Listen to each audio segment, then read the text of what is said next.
শুরু হয়ে গিয়েছে ইংলিশ প্রিমিয়ার লিগ এর মধ্যেই ম্যানচেস্টার ইউনাইটেড ইংলিশ প্রিমিয়ার লিগের এই সিজনের প্রথম ম্যাচটি খেলে ফেলেছে ফুলহ্যামের এগেইনস্টে।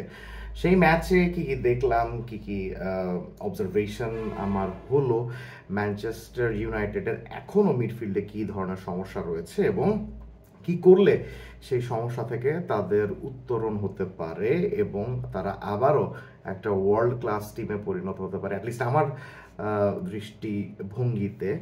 সেই জিনিসটা আজকে এক্সপ্লেন করার আপনাদের সামনে চেষ্টা করছি, দেখে না যাক। সো ম্যানচেস্টার ইউনাইটেডের ফরমেশন আমরা কালকে শুরু থেকে যে জিনিসটা দেখছিলাম, that they were playing in a 4-2-3-1 formation. তারা বেসিক্যালি 4-2-3-1-এ খেলতে চাইলেও যে জিনিসটা আমরা দেখেছি, যে স্ট্রাইকিংয়ে খেলেছিলেন ব্রুনো ফার্নান্ডেজ, কোনো প্রথাগত স্ট্রাইকারকে এই ম্যাচে এই এরিক টেন হাগ শুরু থেকে খেলাননি, তার জায়গায় ছিলেন ব্রুনো ফার্নান্ডেজ, তার নিচে অ্যাটাকিং মিডফিল্ডারের জায়গায় ছিলেন মেসন মাউন্ট, ডান দিকে আমাদ দিয়ালো এবং বাম দিকে Marcus Rashford.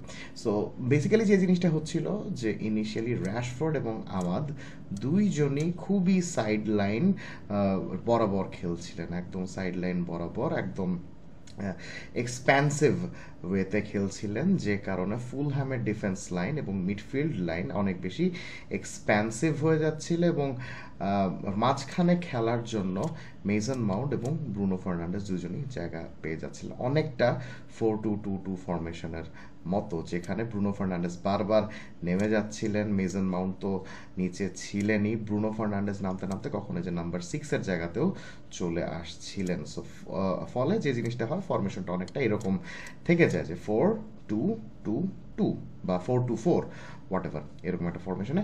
So of the ball স্ট্রাকচারের ক্ষেত্রে এই ফরমেশনটা অনেক বেশি এফেক্টিভ। কেন এফেক্টিভ?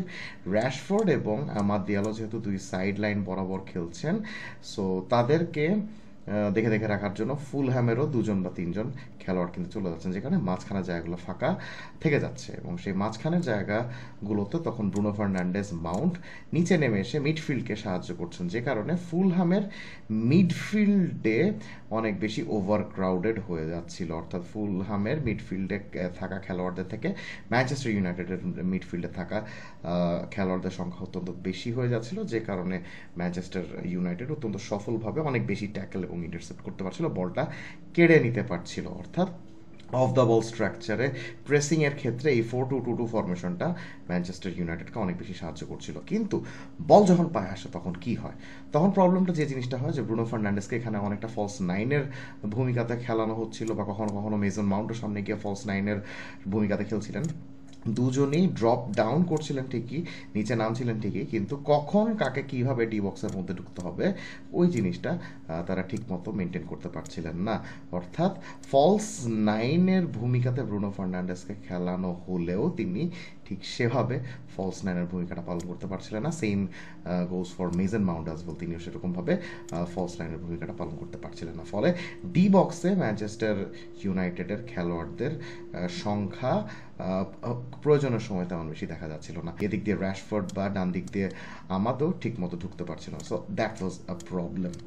সো এই প্রবলেমটা তো একটা ছিলই, আর আরেকটা যেটা প্রবলেম ছিল সেটা হলো কি, অনেক সময় যে জিনিসটা হয় যে দুই উইঙ্গার যখন একদম সাইড লাইন বরাবর চলে যায়, তখন 1 ভার্সেস 1 প্রতিপক্ষের ফুল ব্যাককে বিট করার জন্য অনেক সময় পেছন থেকে এমন একজন মিডফিল্ডারের দরকার হয়, যেই মিডফিল্ডার ওই উইঙ্গারের রানকে ট্র্যাক করে লম্বা একটা পাস দিতে পারে। সে রিয়াল মাদ্রিদে যে কাজটা করতেন টনি ক্রুস, সে একদম এখান থেকে টনি ক্রুস বা এখান থেকে লুকা মডরিচ লম্বা একটা পাস দিতেন ভিনিসিয়াস জুনিয়র বরাবর, সেখানে ভিনিসিয়াস জুনিয়র তাকে মার্ক করতে থাকা ফুল ব্যাককে বিট করে সামনে ডি বক্সে ঢুকে যেতেন এবং গোল করতেন, অ্যাসিস্ট করতেন। সো এই জিনিসটা আমার কাছে কেন জানি মনে হচ্ছে যে এরিক টেন হাগ করতে চেয়েছিলেন, কিন্তু করতে চাইলে কি হবে, এখন এই সূত্রটা খাটানোর জন্য মিডফিল্ডে এমন একজন খেলোয়াড়ের দরকার যিনি কিনা খুবই এক্সপ্যান্সিভ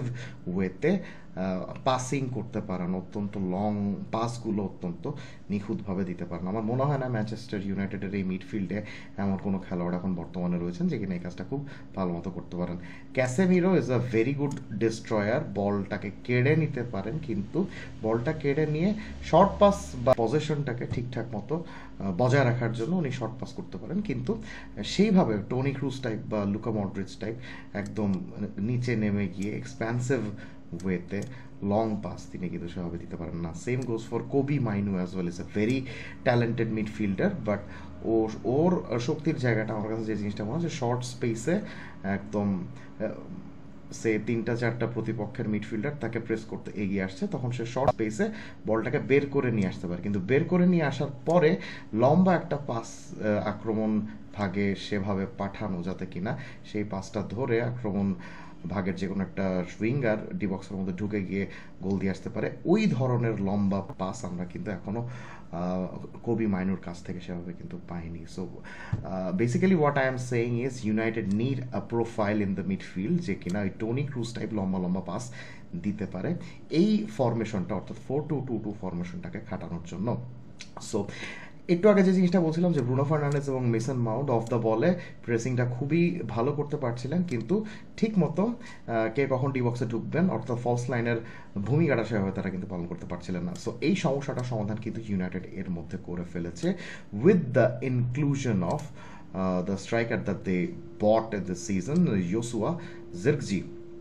জিরকজি কিন্তু এই কাজটা খুবই ভালো মতো করতে পেরেছেন। জিরকজি নামার ফলে ওই কাজটাও কিন্তু খুবই ভালো মতোই হয়েছে যে ইউনাইটেড একই রকমভাবে পেছনে নেমে এসে 4-2-2 ফরমেশনের মতো প্রেসও যেরকম করতে পারছিল, আবার জিরকজি কিন্তু খুবই সুন্দর মতো ফলস নাইনের ভূমিকা পালন করে যখন ডি বক্সে ঢোকার কথা সেভাবে ঢুকে এসে গোলও কিন্তু উনি দিয়ে আসতে পেরেছেন। সো জিরকজির কাছ থেকে ওই জিনিসটা কিন্তু পাওয়া যায়।